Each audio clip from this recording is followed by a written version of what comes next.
Bonsoir. Et bienvenue sur ma chaîne. Ouais.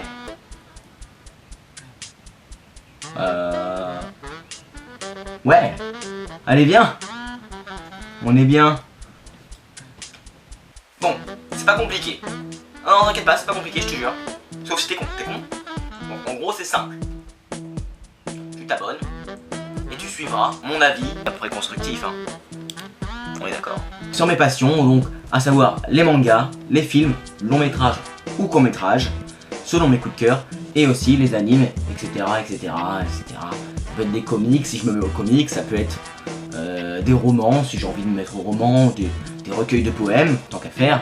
Bon, trêve de bavardage, et attaquons-nous au sujet du jour. Merde. Bref, Katsura Akira.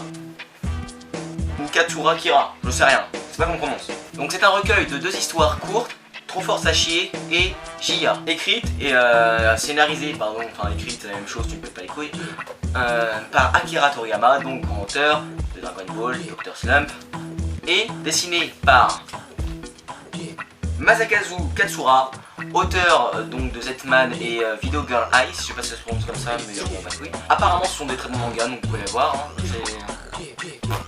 J'ai eu quelques renseignements là-dessus, j'en ai entendu parler, mais je sais pas trop de quoi ça parle.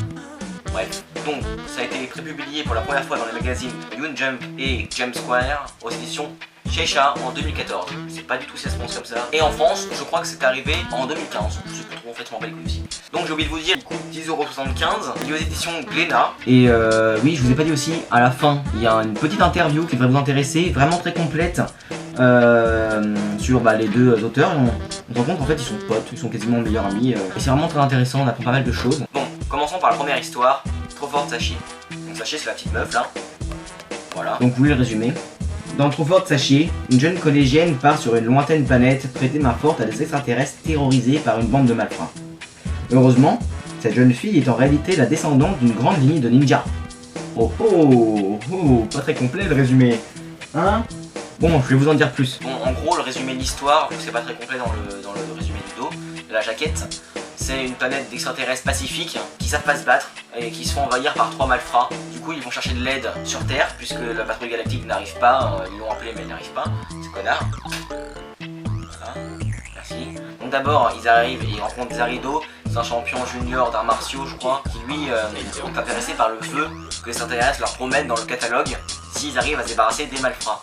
Donc en fait, c'est un catalogue, il y a des vœux dedans et Zarido il veut choisir des choses pour aider son peuple. Son petit patelin qui est dans la famine, dans la merde. Tandis que Sachie, elle veut retirer une tâche de naissance. Oui, Sachie, qui la rencontre après, c'est la fille d'un grand maître des arts martiaux. Et elle veut se faire enlever une tâche de naissance qu'elle a sur le cul en forme de grosse commission. C'est par là, tu vois, donc c'est un peu gênant, tu vois. Mais voilà, en gros c'est ça l'histoire, ils vont sur la planète et puis ils vont essayer de buter des méchants. Ouais. Voilà. Bon voilà, l'histoire elle est assez innocente, assez simple, très drôle aussi. Non mais en vrai c'est cool, c'est intéressant, les dessins sont assez beaux, assez ronds. Il y a un petit style du mec là qui a fait Zetman, je sais plus comment il s'appelle, qui est pas mal, franchement j'ai bien aimé, c'est un peu différent de ce qu'on voit d'habitude. Et c'est tout rond, tout mignon, c'est marrant, c'est cool. J'ai tapé les barres, hein, franchement, parce que si t'aimes bien le style d'Akira Toriyama, tu vas kiffer. Il y a des petites blagues complètement débiles mais qui me font marrer. Et franchement, parfait.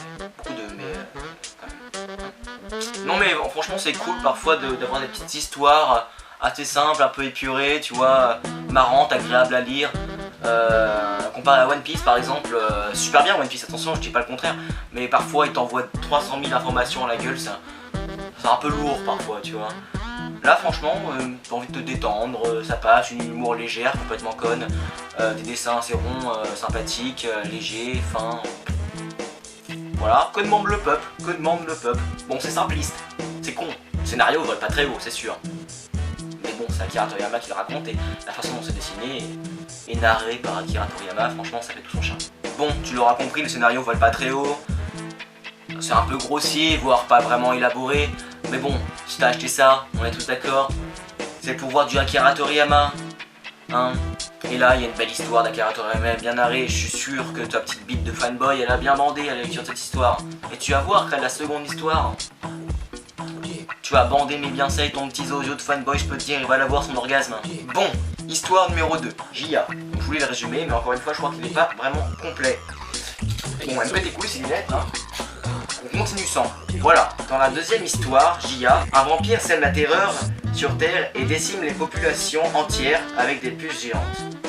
Seulement, le patrouilleur galactique J.A. enquête en même temps sur l'étrange disparition de son collège et va devoir prendre le contrôle d'un humain pour passer incognito.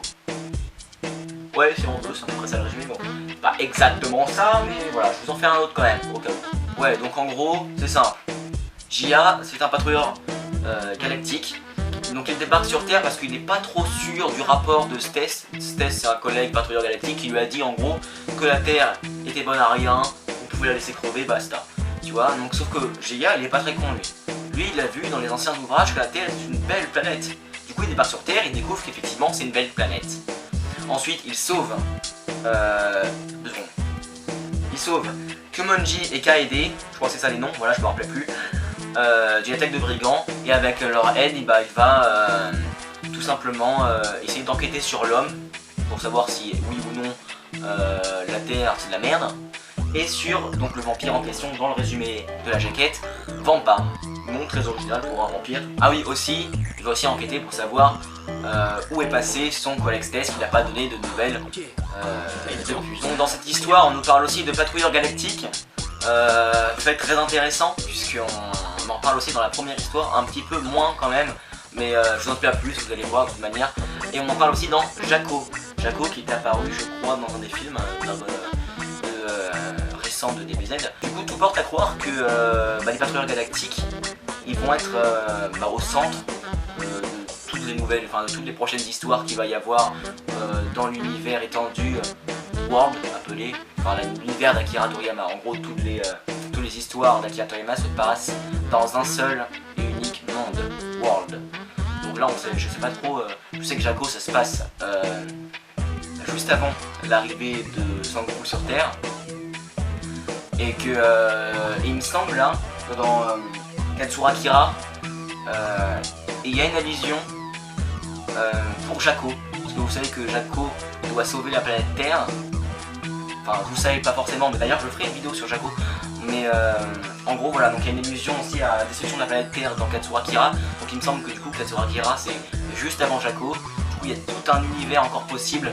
Franchement, moi je dis, c'est très intéressant. J'attends de voir ça. Pourquoi pas un anime là-dessus, Patrouilleur Galactique. Ouais, j'attends de voir ça. Bon, maintenant que tu connais les bails, je vais te dire ce que j'en pense. Et franchement, j'ai bien kiffé. Non mais je me suis bien marré et tout. Il y a toujours cet humour, peut-être même un peu plus vulgaire et débile que... Enfin, moins débile, mais peut-être un peu plus vulgaire, tu vois, un peu plus de branlette, tu vois, un peu comme dans les premiers tomes de Dragon Ball. Qui m'a bien fait kiffer, tu vois. Et ça va te faire kiffer aussi, hein. Je te vois, petit vicieux de fanboy là, hein. Là, ça stickait le poireau là. Et ouais, et du coup, il y a le fight à la fin, mais ça faisait longtemps quoi, quand même. Enfin, je sais qu'il y a eu un joli fight récemment dans le tournoi de Dragon Ball Super. Et Dragon Ball Super, je suis pas. D'ailleurs, je vais m'y mettre. Hein, mais voilà, en tout cas, le fight de la fin, franchement, c'était super. C'était épique. C'était un peu digne genre des tournois qu'on avait au début de Dragon Ball. C'était Super Dragon Ball X. C'était en plus avec le trait complètement différent de la première histoire de Katsura, qui essaye de reprendre un peu le style d'Akira, mais en ajoutant sa petite part à lui. Franchement, c'était d'une beauté et d'une puissance. Donc franchement, la deuxième histoire fait son taf, clairement. On ressent vraiment une volonté de nous sortir un bon récit Dragon Ballesque à l'ancienne, mais avec une dose de maturité supplémentaire. En plus, on a J.A. qui est complètement étranger aux coutumes terriennes, on va dire. Ça fait un peu comme dans l'ingénu de Voltaire.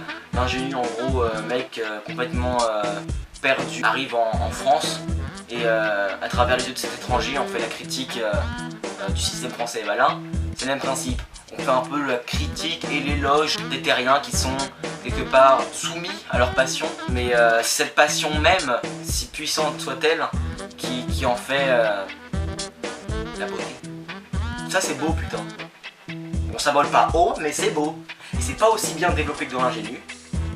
Parce que là c'est clairement, c'est une histoire. Bon, l'ingénu c'est un roman qui est consacré à ça. Là c'est une petite histoire avec un petit aspect supplémentaire derrière. Ouais, j'ai passé mon bac de français il y a pas longtemps, et alors? Fichtre! j'ai envie de dire. Fiche. Bon, en conclusion, qu'est-ce qu'on peut dire? Achetez-le ou achetez-le pas, franchement ça dépend de vous. Si vous voulez deux petites histoires sympathiques, une en 3 chapitres et une en une seule chapitre. Donc J.A. est en 3 chapitres, elle est un peu plus longue et un peu plus violente. Franchement, quoi dire de plus? C'est pas des histoires qui volent hyper haut, mais c'est vraiment très agréable à lire si vous aimez le style d'Akira. Dans sa façon de narrer les histoires, dans sa façon de faire rire les gens. Et si vous aimez Masakazu Katsura, dans sa façon de dessiner, franchement je connais pas trop son style, je sais qu'il a beaucoup de style et qu'il a touché à peu près à tous les genres de manga. D'ailleurs si ça vous intéresse, vous avez, je vous redis, une superbe interview donc, avec les réponses de Katsura et de Toriyama dedans, avec beaucoup de croquis aussi de Katsura et des croquis prototypes d'Akira. Franchement c'est intéressant. Bon bah voilà, j'espère que vous aurez aimé ma première vidéo, bien qu'elle soit pas glorieuse à mon avis. Bon, j'ai pas encore fait le montage, mais il doit pas y avoir un très bon son. Si vous voulez, j'ai mis des... Putain. Bon bref, j'ai collé un écouteur au téléphone pour faire un micro-cravate ici. Je filme avec une GoPro, c'est pas ouf. J'ai tendance un peu à bégayer, peut-être à parler trop vite. Et à faire des... Enfin bref. Pas trop m'en sortir, c'était une première, je tente, voilà. Franchement moi j'ai kiffé la tournée, c'est vraiment un test tout seul, voilà, j'avais envie de parler de ma passion à force de regarder des gens comme le chef Otaku, Mr. Ranzer ou des mecs moins connus. Allez, salut.